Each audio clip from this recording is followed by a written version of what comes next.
ಮುಖ್ಯಮಂತ್ರಿ ಸಿದ್ದರಾಮಯ್ಯ ವಿರುದ್ಧ ಕೇಳಿ ಬಂದಿರುವಂತ ಮೂಡ ಹಗರಣದ ಪ್ರಕರಣ ಈಗ ಪ್ರಮುಖ ಬೆಳವಣಿಗೆ ಕಂಡಿದೆ. ಸಿಎಂಗೆ ಮೂಡ ಹಗರಣದ ಕೇಸ್ ಮತ್ತಷ್ಟು ಉರುಳಾಗಿದೆ. ಸಿದ್ದರಾಮಯ್ಯ ವಿರುದ್ಧ ಪ್ರಾಸಿಕ್ಯೂಷನ್ಗೆ ರಾಜ್ಯಪಾಲ ಗೆಹ್ಲೋಟ್ ಅನುಮತಿ ನೀಡಿದ್ದಾರೆ.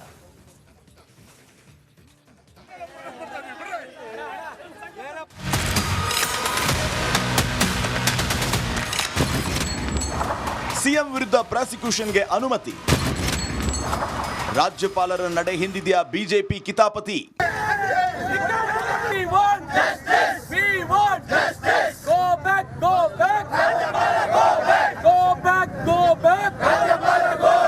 ಸಿಎಂ ವಿರುದ್ಧದ ಮೂಡ ಕೇಸ್ ಪ್ರಾಸಿಕ್ಯೂಷನ್ ಹೊಸ್ತಿಲಿಗೆ ತಲುಪಿದೆ. ಇದು ಕಾಂಗ್ರೆಸ್ಸಿಗರ ಪಿತ್ತ ನೆತ್ತಿಗೇರಿಸಿದೆ. ರೊಚ್ಚಿಗೆದ್ದ ಕಾಂಗ್ರೆಸ್ ನಾಯಕರು ಬಿಜೆಪಿ ವಿರುದ್ಧ ಉರಿದು ಬೀಳ್ತಾ ಇದ್ದಾರೆ. ರಾಜ್ಯಪಾಲರು ಬಿಜೆಪಿ ಕೈಗೊಂಬೆಯಾಗಿದ್ದಾರೆ. ರಾಜ್ಯಪಾಲರ ಅಧಿಕಾರ ದುರುಪಯೋಗ ಆಗ್ತಾ ಇದೆ ಅಂತ ಕೆಂಡಕಾರಿದ್ದಾರೆ.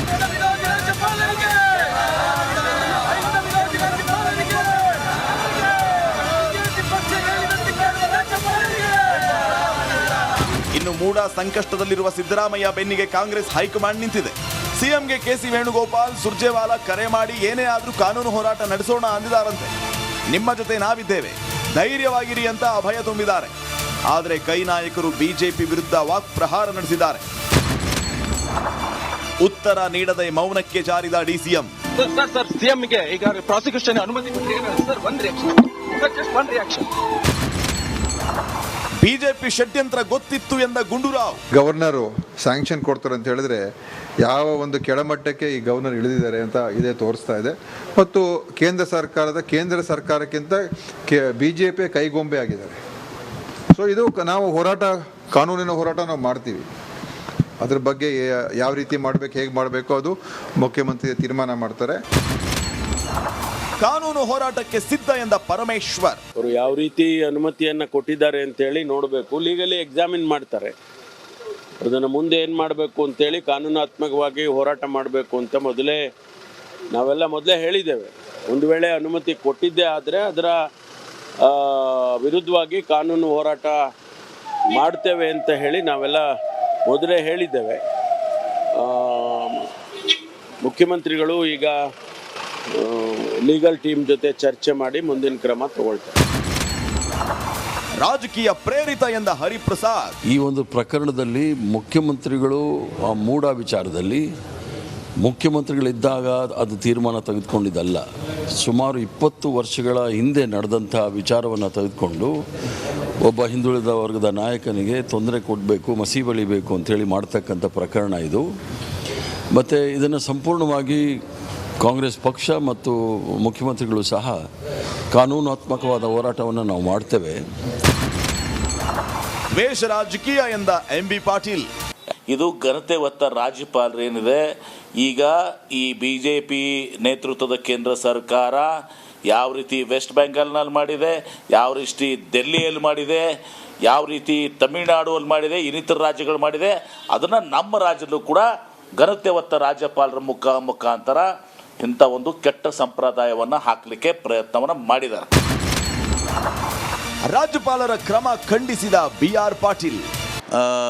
ಬಿಜೆಪಿಯೇತರ ಸರ್ಕಾರಗಳ ಮೇಲೆ ಪ್ರಹಾರ ನಡೆದಿದೆ. ಇದರ ಬಗ್ಗೆ ಎಲ್ಲ ಮುಖ್ಯಮಂತ್ರಿಗಳ ಒಂದು ಸಭೆಯನ್ನು ಕರೆದು ಈ ಒಂದು ಒಕ್ಕೂಟ ವ್ಯವಸ್ಥೆಗೆ ಧಕ್ಕೆ ತರ್ತಕ್ಕಂಥ ಮೋದಿಯವರ ಕೆಲಸಕ್ಕೆ ನಾವು ಬಿಡೋದಿಲ್ಲ, ಅದು ಹೋರಾಟ ಮಾಡ್ತೀವಿ. ಪ್ರಜಾಪ್ರಭುತ್ವ ಉಳಿವಿಗಾಗಿ, ಒಕ್ಕೂಟ ವ್ಯವಸ್ಥೆ ಉಳಿವಿಗಾಗಿ ನಾವು ಬೀದಿಗಿಳಿದ ಹೋರಾಟವನ್ನು ಮಾಡ್ತಾಯಿದ್ದೀವಿ. ರಾಜ್ಯಪಾಲರ ನಡೆಗೆ ಈಶ್ವರ್ ಖಂಡ್ರೆ ಗರಂ. ಹೀಗಾಗಿ ಸಚಿವ ಸಂಪುಟದ ಸಭೆಯನ್ನು ಕರೆದು ಮಾನ್ಯ ರಾಜ್ಯಪಾಲರವರಿಗೆ ಸಲಹೆಯನ್ನು ಕೊಟ್ಟಿದ್ದೇವೆ.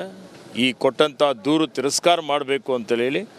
ಆದರೂ ರಾಜ್ಯಪಾಲರಿಗೆ ಈಗ ಕೇಂದ್ರದ BJP ಸರ್ಕಾರದ ಒತ್ತಡ ಇದೆ.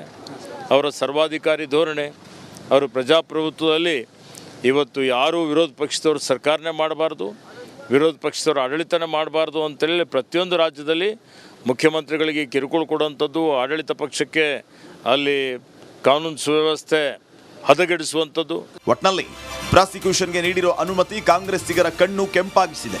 ಇಡೀ ಪ್ರಕರಣ ಮುಂದೆ ಇನ್ನೂ ಅದೆಲ್ಲಿಗೆ ಹೋಗಿ ಮುಟ್ಟುತ್ತೋ ಕಾದು ನೋಡಬೇಕಾಗಿದೆ. Bureau report, republic Kannada.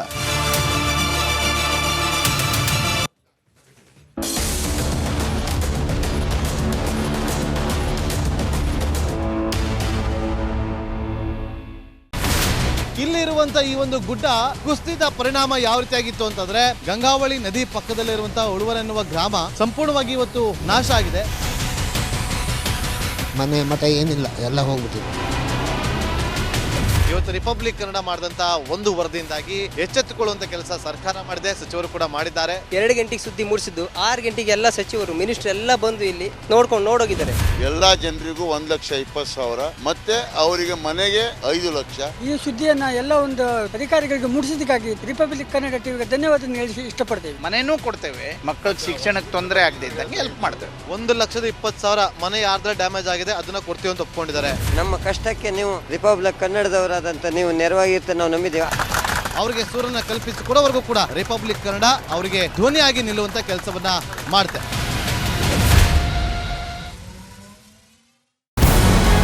ನಮಸ್ಕಾರ, ಕರ್ನಾಟಕ ಪ್ರೈಮ್ ಟೈಮ್ಗೆ ಸ್ವಾಗತ.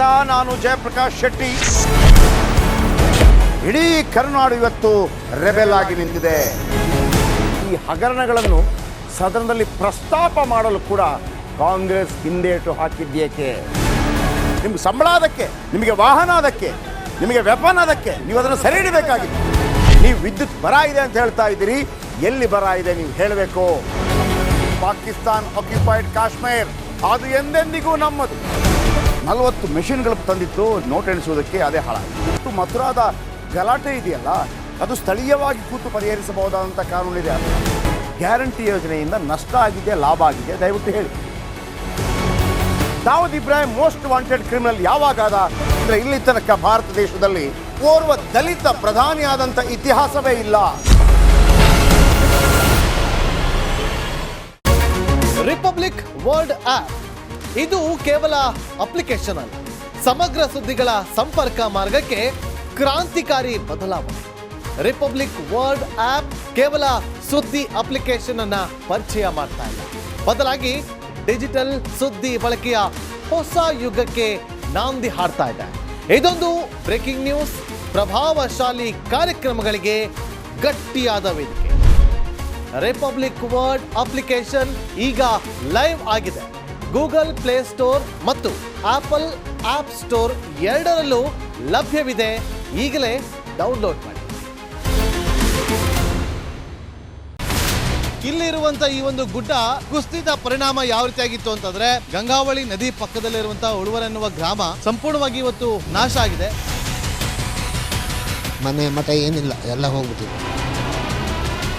ಇವತ್ತು ರಿಪಬ್ಲಿಕ್ ಕನ್ನಡ ಮಾಡಿದಂತಹ ಒಂದು ವರದಿಯಿಂದಾಗಿ ಎಚ್ಚೆತ್ತುಕೊಳ್ಳುವಂತ ಕೆಲಸ ಸರ್ಕಾರ ಮಾಡಿದೆ, ಸಚಿವರು ಕೂಡ ಮಾಡಿದ್ದಾರೆ. 2 ಗಂಟೆಗೆ ಸುದ್ದಿ ಮೂಡಿಸಿದ್ದು 6 ಗಂಟೆಗೆ ಎಲ್ಲ ಸಚಿವರು ಮಿನಿಸ್ಟರ್ ಎಲ್ಲ ಬಂದು ಇಲ್ಲಿ ನೋಡೋಗಿದ್ದಾರೆ. ಎಲ್ಲಾ ಜನರಿಗೂ 1,20,000 ಮತ್ತೆ ಅವರಿಗೆ ಮನೆಗೆ 5 ಲಕ್ಷ. ಈ ಸುದ್ದಿಯನ್ನ ಎಲ್ಲ ಒಂದು ಅಧಿಕಾರಿಗಳಿಗೆ ಮುಟ್ಟಿಸಿದಕ್ಕಾಗಿ ರಿಪಬ್ಲಿಕ್ ಕನ್ನಡ ಟಿವಿಗೆ ಧನ್ಯವಾದ ಹೇಳಿ ಇಷ್ಟಪಡ್ತೇವೆ. ಮನೆನೂ ಕೊಡ್ತೇವೆ, ಮಕ್ಕಳ ಶಿಕ್ಷಣಕ್ಕೆ ತೊಂದರೆ ಆಗದೆ ಇದ್ದಂಗೆ ಹೆಲ್ಪ್ ಮಾಡ್ತೇವೆ. 1,20,000 ಮನೆ ಯಾರ್ದ್ರ ಡ್ಯಾಮೇಜ್ ಆಗಿದೆ ಅದನ್ನ ಕೊಡ್ತೀವಿ ಅಂತ ಒಪ್ಕೊಂಡಿದ್ದಾರೆ. ನಮ್ಮ ಕಷ್ಟಕ್ಕೆ ನೀವು ರಿಪಬ್ಲಿಕ್ ಕನ್ನಡದವರಾದಂತ ನೀವು ನೆರವಾಗಿರ್ತೀವಿ ನಾವು ನಂಬಿದ್ದೇವೆ. ಅವರಿಗೆ ಸೂರನ್ನ ಕಲ್ಪಿಸಿಕೊಡೋವರೆಗೂ ಕೂಡ ರಿಪಬ್ಲಿಕ್ ಕನ್ನಡ ಅವರಿಗೆ ಧ್ವನಿಯಾಗಿ ನಿಲ್ಲುವಂತ ಕೆಲಸವನ್ನ ಮಾಡುತ್ತೆ.